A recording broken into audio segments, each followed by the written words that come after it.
So guys, welcome back to Up to Date IDN Channel. Nama gue Greg, jadi gue mau nge-review HP yang udah 2 minggu terakhir ini gue jadiin daily driver, yaitu Oppo Reno 3 Pro. Kenapa gue jadiin daily driver selama 2 minggu? Karena jujur, waktu pertama kali tahu harganya 9 juta, gue penasaran apa sih yang buat HP ini dihargain seharga 9 juta? Dan apa spesialnya? Jadi ya, jadi daily driver deh. Langsung aja, ini dia video review kekurangan dan kelebihan selama 2 minggu pemakaian. Let's check it out. Lihat di HP ini punya ukuran 6,4 inch yang menurut gue masih enak digenggam pakai satu tangan, atau bisa gue bilang ini compact untuk ukuran HP 6 inch ke atas. Karena rasio ini pakai itu udah 20:9 yang bikin HP ini ramping gak lebar ke samping. Lanjut, untuk resolusinya udah pakai Full HD Plus dengan tipe layarnya Super AMOLED yang udah support DCI P3. Jadi layarnya udah vivid, gonjreng banget dan tajam. Oh ya, untuk kecerahan brightness layarnya pun diklaim bisa menyentuh sampai 1200 max-nya.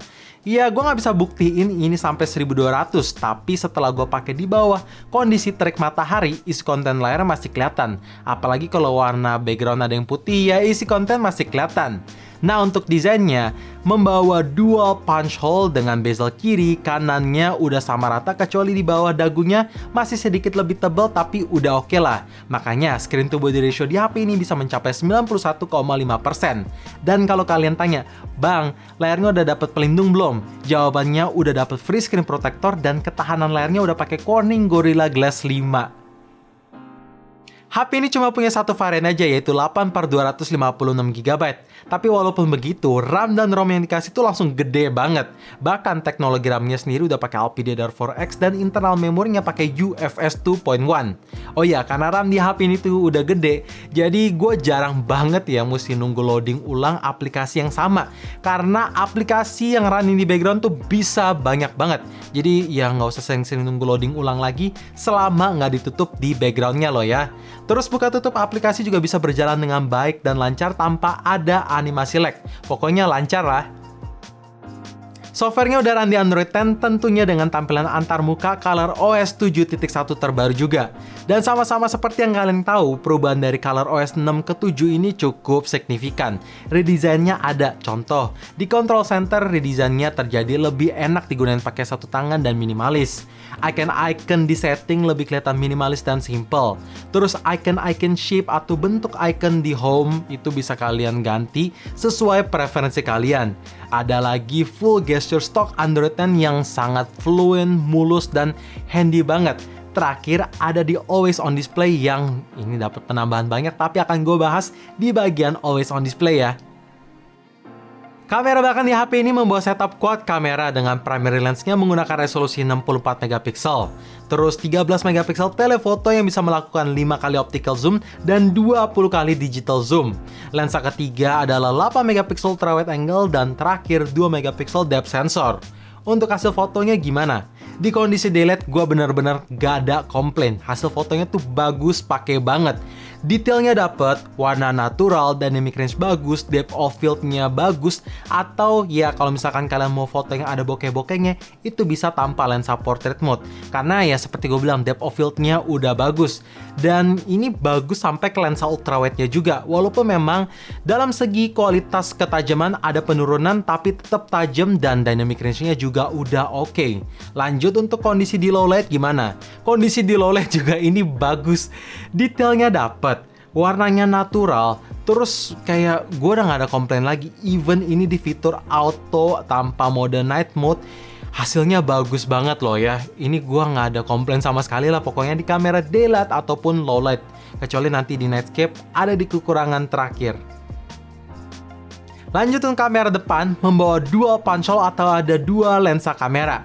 Primary lensnya menggunakan resolusi 44 megapiksel dan lensa kedua adalah 2 megapiksel depth sensor. Ya, karena ada lensa depth sensing, otomatis hasil foto bokeh di kamera depannya itu bisa lebih rapi ketimbang HP yang nggak punya fitur atau nggak punya lensa depth sensing. Detailnya dapat dan soal skin tone menurut gue masih oke, walaupun masih bisa diimprove lagi lewat software update.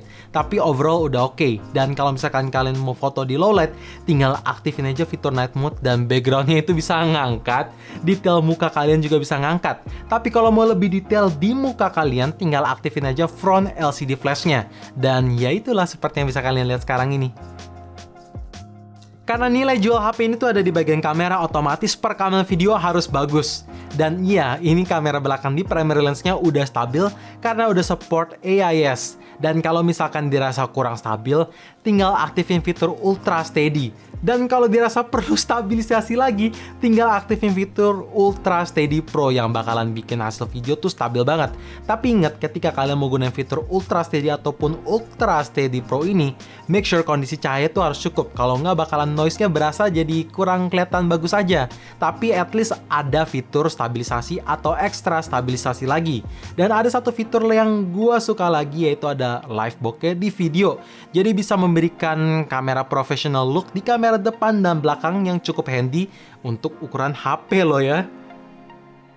Kapasitas baterai 4025 mAh di HP ini surprisingly udah cukup awet untuk ukuran HP yang menggunakan layar Super AMOLED. Screen on time rata-rata yang bisa gue dapet itu 4-8 jam tergantung intensitas dan kalau misalkan gue nyalain data ataupun wifi. Kalau di data gue bisa dapat 4 jam. Kalau misalkan wifi, nyentuh max paling lama itu 8 jam. Dan standby paling lama so far gue bisa nyentuh sampai 3 hari tanpa ngecharge. Jadi udah awet, tapi pemakaiannya yang santai-santai aja. Intinya sih HP ini ya surprisingly awet lah. Ketika kalian perlu nge-charge HP ini, udah support teknologi Full Flash Charge 4.0 yang mendukung max output sampai 30 watt. Bahkan brick chargernya pun udah di-include di dalam box pembelian, sehingga kalian nggak perlu beli terpisah ataupun keluar duit ekstra lagi. Terus kalau misalkan kalian tanya, seberapa cepat nge-charge 4025 mAh dengan output 30 watt? Jawabannya gue udah nge-charge dari 7% sampai 100% fully charge, itu makan waktu 59 menit aja yang cepet loh. Terakhir yang nggak kalah penting, portnya juga udah pakai Type-C jadi kekinian juga. Karena tipe layar di HP ini udah pakai Super AMOLED, otomatis fingerprintnya udah nggak pakai konvensional lagi, tetapi pakai fingerprint in display. Yang performa unlocknya udah cepet banget plus akurat.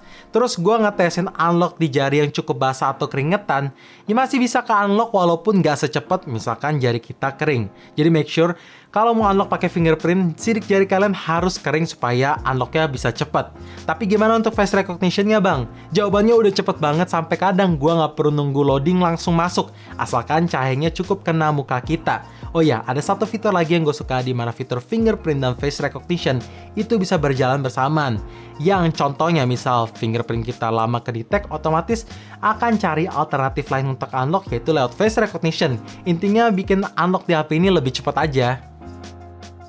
Nah tadi di bagian software gue udah bilang ada fitur always on display. Iya, di ColorOS 6 sebelumnya sih udah ada asalkan HP-nya udah pakai Super AMOLED.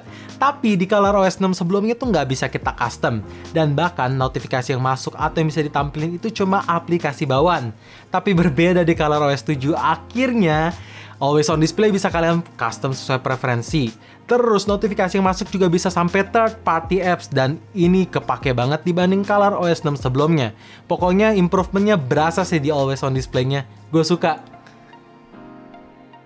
Jujur gue berharap HP ini tuh membawa sistem stereo speaker yang bikin suaranya bisa lebih mantap.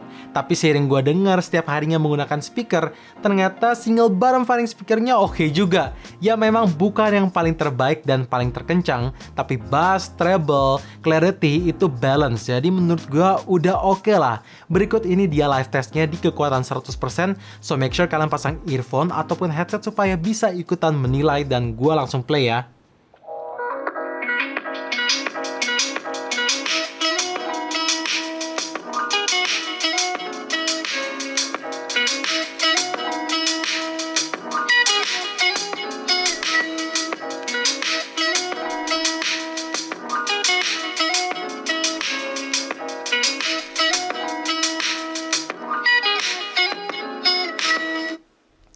Gimana? Tapi oh ya, buat kalian yang sering main game PUBG dan pengen dengerin step musuh, gue saranin pakai earphone ataupun headset kabel kalian aja. Karena HP ini untungnya masih punya jack 3.5, supaya bisa lebih kedengeran aja. HP ini punya triple slot tray yang gunanya bisa pakein dual SIM dalam satu HP. Terus itu udah support dual 4G plus VoLTE asalkan providernya support.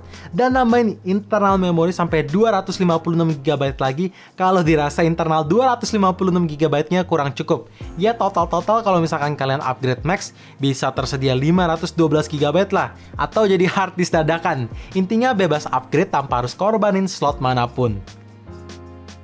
So guys, itu dia kelebihan-kelebihan yang ada di Oppo Reno 3 Pro ini. Dan sekarang ada beberapa ekspektasi yang tidak tercapai di HP ini. Atau yang menjadi kekurangannya lah ya. Karena setiap smartphone tidak ada yang sempurna. Langsung aja kekurangan pertama. Sayang banget fitur NFC atau Near Field Communication tidak tersedia di HP ini. Gue tahu fitur NFC itu bukan buat semua orang, tapi gue adalah salah satu orang yang pakai fitur NFC.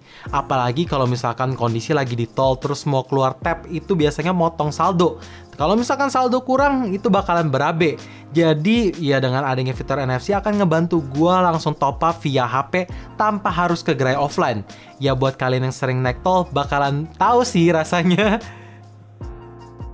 Di bagian bodi HP ini tuh ada dua ekspektasi gue yang tidak tercapai. Pertama, ada di bahan material masih terbuat dari polikarbonat.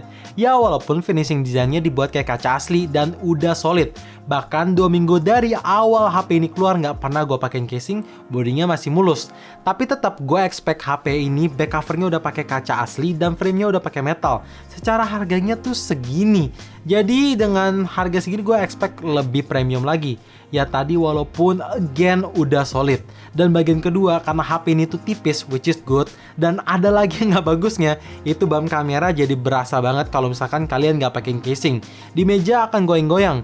Jadi saran gue tetap ujung-ujungnya pakein casing bawaannya ya. Chipset yang dipakai HP ini adalah Helio P95 dengan sistem fabrikasinya itu 12 nanometer. Dan untuk Antutunya bisa hit di angka 206 ribuan yang udah tinggi untuk HP mid-range. Tapi masalahnya kan HP ini masuk ke premium mid-range yang bikin gue berharap minimal chipset yang dipakai adalah Snapdragon 730G atau 720G. Walaupun juga performance in real life-nya udah oke.